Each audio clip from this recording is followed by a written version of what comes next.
Hey, it's me again, Stacy with the Soul Podcast. And today I want to talk about growing and learning and the value of it and how we can get stifled in it and how when we do get stifled in it, we can break the chain.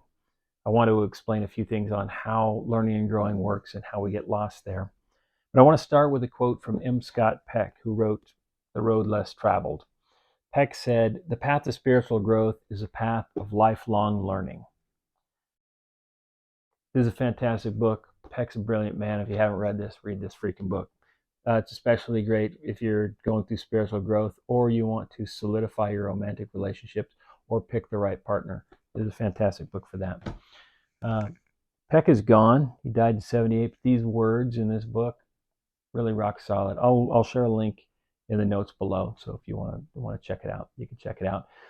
The thing that he's saying about learning being a lifelong journey and that it's about spiritual growth.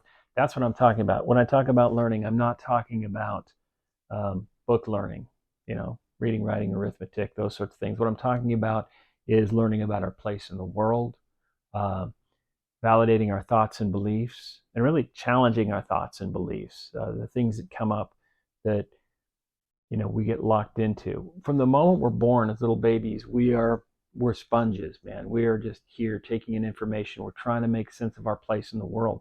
It's automatic, right?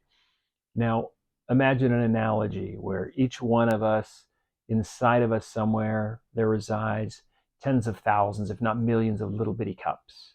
And each one of these little bitty cups is a repository, potential repository for new information that comes in. When we bring in new information, it fills one of those cups.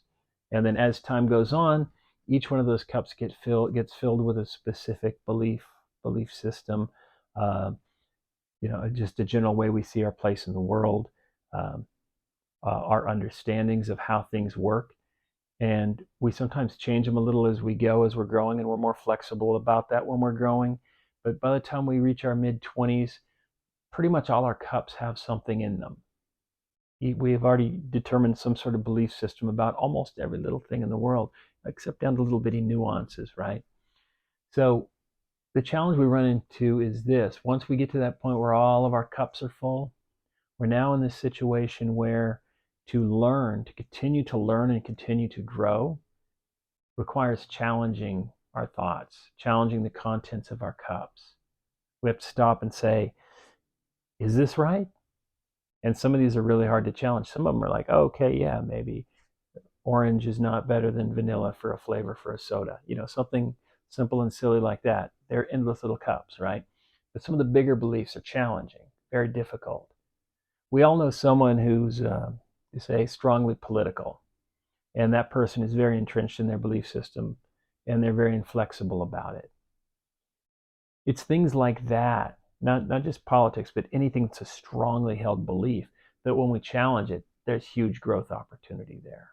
And the only way we can challenge it though, is by allowing vulnerability. Because the ego gets in the way. Once we lock into a belief system, and especially when we've spoken it out loud, there's a lot of power in speaking out loud. When you speak a belief out loud, now your ego has to back it up. Your ego is now involved, and if you change your mind, you risk losing faith in your mind. So the ego is afraid to make that change. So to pour out the old cup and fill it with a new idea, that takes vulnerability. It takes bravery. So you have to be willing to be vulnerable, and you have to be willing to be wrong to be able to grow. But growth is the only place where we get better and stronger. Only way we get better and stronger is by pouring out our old cups and filling them with the new one. We can't bring in new ideas and put them in nothing. We have to replace the old ideas with new ideas. And maybe we're only just slightly changing the color of that idea. We've got an orange cup that's now a little brighter orange or a little more dim orange. But we're just getting the nuance of a change in there. Some of the big ones, though, are huge. The ones that rock your world, that might even send you to therapy because they're such huge changes. This is where the value of really great open conversations where you disagree with the person are really valuable. I love having conversations with people where I find out that I'm wrong. Because what happens is when I'm in a conversation like that, and at the end of it, I find that The way I was looking at something has altered. That's not a bad thing. It means it moved my needle a little bit. I'm a little bit stronger in my beliefs than I was before. Not stronger in terms of power, but stronger in that I know that I've changed. I know that by bringing in new information that I didn't have before, I was able to alter my way of thinking and become better in the process. That's what you should look for. Good conversations where you can differ respectfully and find that you're wrong. That's a gift. That's a gift. That means you're growing. It's a spiritual growth thing. It's an emotional and mental growth thing. It's beautiful. I want to leave you with one thought by Vernon Howard. Howard had this quote where he said, always walk through life as if you had something to learn, and you will. Live like that today. Dump out some of the old cups, fill them with new thoughts, but be open to it, be vulnerable to it, and don't worry about your ego so much. It'll all sort out.